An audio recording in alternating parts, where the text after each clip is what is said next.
Hey there, thanks for stopping by the porch 321. I'm Sylvia, and my friends Sherry and Linda couldn't be with me today, but I want to give a shout out to Kathy. So today, after last week, we talked about what the future holds for real estate market in 2022, and I had done a little bit of research about booms and busts, more so in Florida. So I thought maybe I would have a chance to discuss with you at least one boom to bust that I did uncover. Now this was the great Florida boom to bust that happened in the 1920s. And with our recent pandemic and supply chain disruptions, I thought this one kind of actually had some similarities. And this was the granddaddy and the first of all the Florida boom to busts. America in the 1920s, was pinched by prohibition, and the pendulum just swung to the other side toward excess. Flappers were flapping, and money was being poured into real estate and the stock market. More money was outstanding in loans than actual money in circulation. I'm not sure that's a good thing. And this so-called prosperity laid the groundwork for the boom. And then what I like to call the 3Ds were deceit, dicey decisions, and disasters paved the way for the bust. Oh, the Florida image was of a tropical paradise, and the audacious, unrelenting marketing in New York City and the rest of the country made investors lust after that image. The US of A started a flap into Florida, but the first D, deceit, wasn't far behind, and that was that the land prices were based solely on the expectation of being able to get a customer, not upon any reality of land value. And this was being noted by the IRS and the New York City banks. With such a fever pitch brewing, the second D, dicey decisions, was inevitable.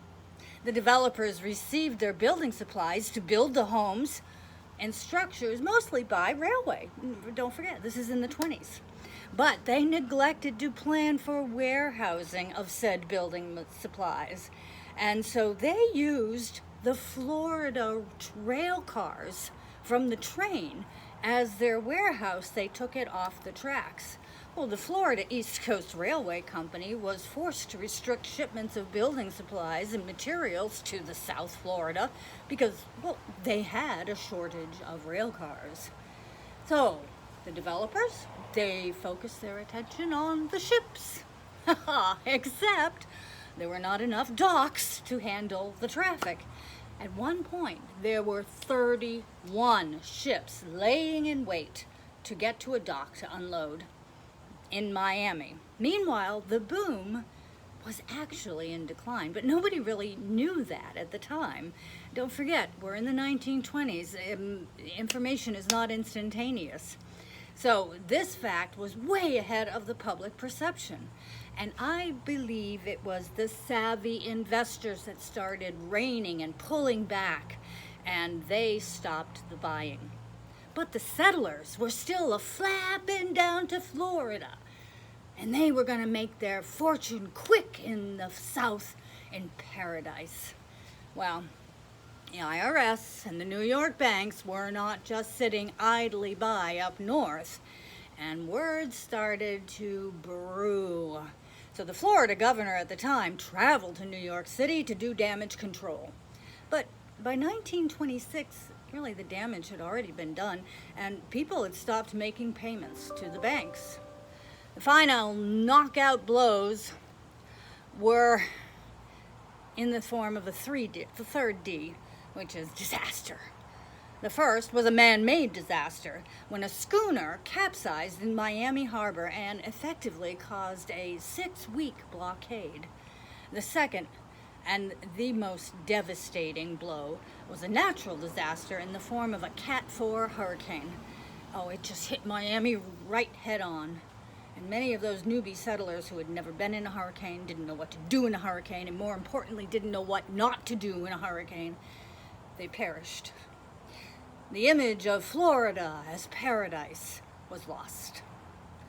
Now, Florida went down a deep, dark depression tunnel, and it was followed by the rest of the country just a few short years later in the Great Depression. Remember, we talked about real estate and stock market being bought up by people taking loans out to buy. So just a reminder, we're always going to have deceit and dicey decisions and even possibly disasters. But if the boom is based on a foundation of strength, it may stabilize rather than bust, which is what I think we have right now. I think we have far more strength and a firmer foundation than anything they had in the 1920s, based strictly on speculation. But our challenge as individuals is to do the best we can and keep moving forward. I would hope and pray that everyone would be savvy. Get trusted advisors. Talk to those people. Keep open lines of communication. Remember the sage advice from your parents. Don't put all your eggs in one basket, and if it sounds too good to be true, well, it jolly well is. So keep those trusted advisors close, and keep on the right track, and keep an even keel. The busts are going to come. I've been through so many in my lifetime, but keep your wits about you, and your dreams will not turn to dust in a bust. That's it for me today on the porch. Join us next week when we have Sherry and Linda back, and we'll discuss inspections. Till then, like us on Facebook. Go visit our YouTube channel.